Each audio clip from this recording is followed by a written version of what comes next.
Selamat malam pemirsa, Indonesia Business Forum kembali hadir ketika pemerintah terus berupaya mendorong agar dunia usaha ini terus bergerak dengan berbagai macam usaha. Salah satunya adalah menyiapkan dana yang nantinya bisa digunakan untuk permodalan. Tetapi ternyata dana yang diparkir di perbankan nasional belum termanfaatkan dengan baik. Bahkan penyaluran kreditnya cenderung terkontraksi minus 2,14 di bulan Februari. Dan tentu ini bukan merupakan berita yang baik kalau pemerintah berharap agar pertumbuhan ekonomi di 2021 ini bisa tumbuh 4 hingga 5%. Oleh karenanya Indonesia Business Forum pada malam hari ini mengangkat tema mengenai kredit bank seret ekonomi sulit bangkit.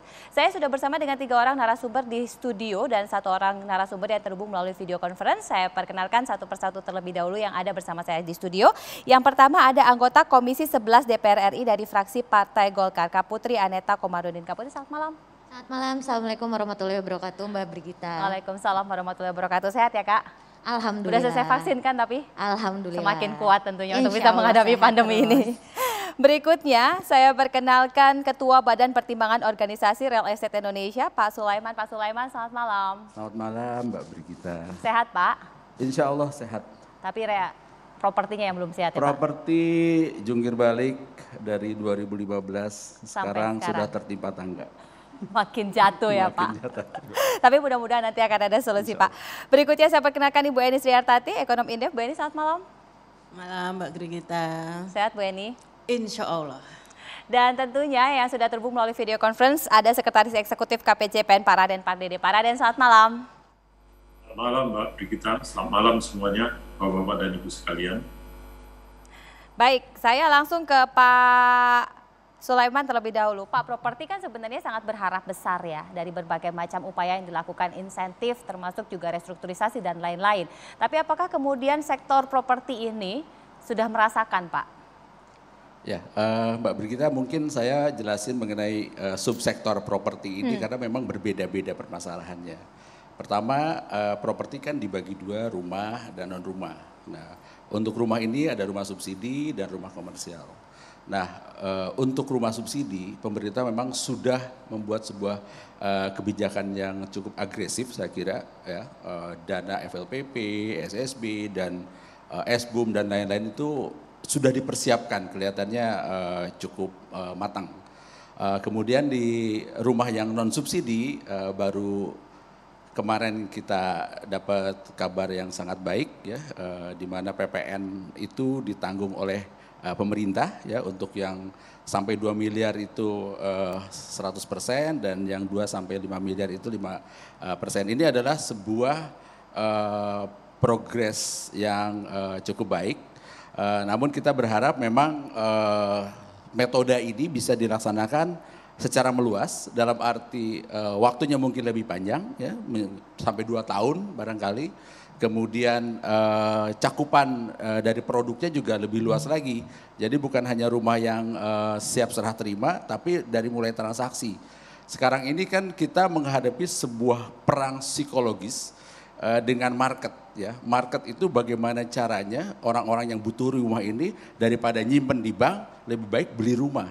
Karena para pengembang sendiri sudah mereduksi biayanya sampai 20-30% dan ini kesempatan untuk bisa membeli rumah itu ya. Seperti kita ketahui yang namanya margin di perumahan itu kan ada 3, 1 overhead, kemudian bunga bank, yang kedua dan ketiga reinvestasi.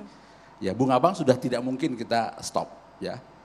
Overhead kita sudah mulai menurunkan gaji, ada beberapa yang sudah kita lepas.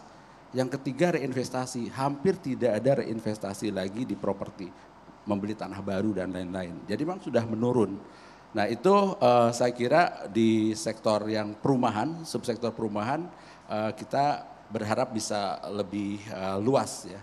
Itu karena itu bisa mengenerate aktivitas di pengembangnya gitu. Nah kalau mengenerate aktivitas di pengembangnya ya tentu 174 ikutan ya. Itu tuh udah bisa dijalankan. Gitu. Nah sektor subsektor kedua yang non perumahan. Nah ini yang menjadi masalah. Ya, perhotelan, ya, mall, ya, perdagangan dan perkantoran, mereka itu dapatnya kan dari recurring income. Recurring income sekarang hotel udah jeblok, ya, pariwisata jeblok, semuanya jeblok. Padahal mereka mempunyai kewajiban cicilan pokok dan bunga. Nah, ini yang mungkin kita berharap dari pemerintah ada yang agresif gitu, bagaimana supaya hotel ini tetap bisa berjalan secara perusahaan. Karena kan mereka di sana satu hotelnya ada 450 orang pekerja yang harus diselamatkan. Nah kalau hotelnya tutup ya udah 450 orang ini udah nggak bisa lagi untuk bisa bekerja. Nah dengan rescheduling mungkin ya dengan apapun yang kebijakan di sektor perbankan. Karena memang ini yang bisa melangsungkan kehidupan dari perusahaan. Nah sementara yang di perumahan sendiri memang si konsumen ini sekarang karena bank itu mungkin juga memang mempunyai KPI yang tertentu ya. Sehingga ada beberapa konsumen mengeluhkan ya bank lebih ketat untuk mendapatkan KPR gitu. Ya karena mungkin KPI-nya dari pemerintah juga cukup ketat gitu, NPL-nya sekian dan lain-lain dan persyaratan dari jadi sekarang makin banyak.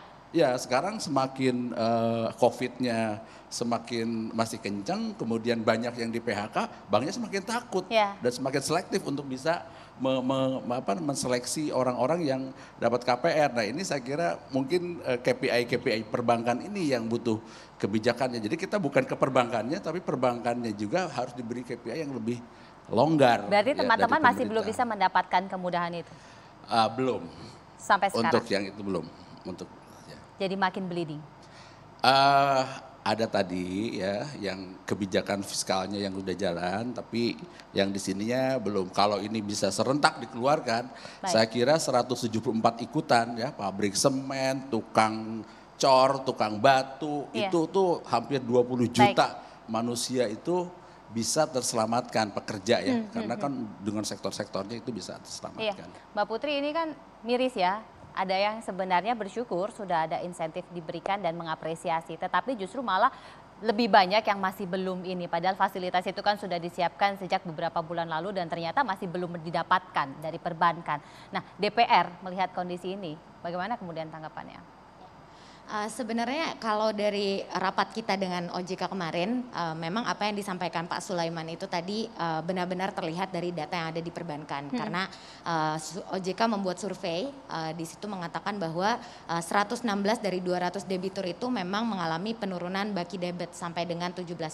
Sementara dalam kelompok 10 debitur terbesar, itu penurunannya sampai 107 triliun, totalnya 17% lah dari penurunannya itu. Jadi kita lihat memang penyaluran kredit yang tadi datanya sampai turun -2 sepanjang tahun lalu itu memang benar adanya gitu. Tapi dari kita di DPR sendiri kita telah sangat berusaha untuk mendorong bagaimana perbankan bisa berani untuk menyalurkan kredit sehingga dana masyarakat yang ada di mereka ini dengan DPK yang meningkat tidak akhirnya diinvestasikan ke aset finansial gitu seperti SBN yang akhirnya juga membuat suku bunga kredit kita tetap tinggi gitu. Dan kita tadi juga tahu kalau BI bahkan sudah menurunkan sampai ke level terendah gitu, 3,5 tingkat suku bunga BI itu kan terendah sepanjang sejarah. Sementara kita lihat belum ditransmisikan dengan baik di industri perbankan. Jadi dari DPR sendiri kita kemarin sudah rapat dengan mitra-mitra kita, salah satunya Jamkrindo dan Askrindo sebagai penjamin kredit. Di situ kita memberikan PMN sebesar 6 triliun.